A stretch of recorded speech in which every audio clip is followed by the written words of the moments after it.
Hey there guys, it's Sandra D. So today I just wanted to ask you to please stop networking like everyone else. Now, what do I mean by that? Most times when you go into a networking situation, the question that you hear echoing throughout the room is, so, what do you do? Come on, admit it. At some point we are following the herd and we've all asked that question. It's what everybody asks. It's what people expect. But what it does is actually ask to put the person that you're talking to into a box labeled with their occupation. So it's not really very warm. Automatically, the person answers from that cognitive part of the brain, most likely a 30-second pitch that's been memorized. So have you really done anything other than actually finding the literal answer to their question, which is what they do? You haven't found out who they are, which is a much more warm approach. So I suggest, and you can have fun with this, start coming up with things that you can ask people that will let them know that you care about who they are.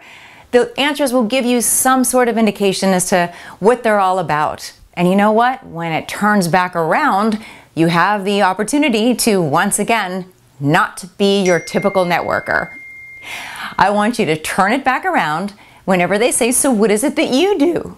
First of all, if you haven't found out enough about them, do your best to not answer that question. Because you want to know more about them, what they do, what they might need, who they might know, so that you can then customize your response when it does get around to telling them what you do.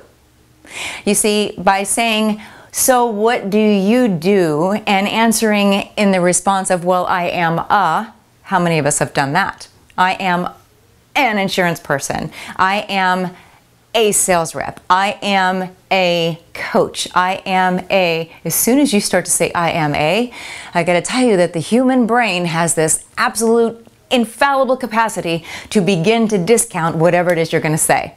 And it'll happen instantly if you say, I am a business coach, and the person you're talking to already has that slot filled in their life.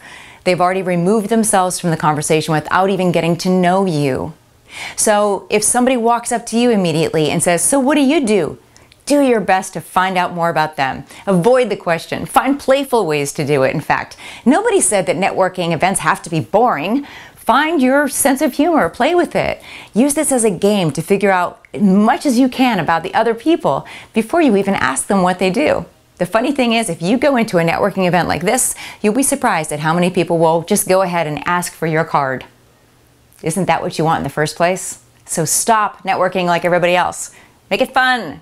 Ask the right questions. Learn about people. Build relationships. That's really what networking is supposed to be. So when you ask the questions that make people feel comfortable and make people feel valued, then you're building that rapport, you're building the relationships, and you know what? I bet you're going to have a lot more fun too. Good luck. Let me know how it goes this week.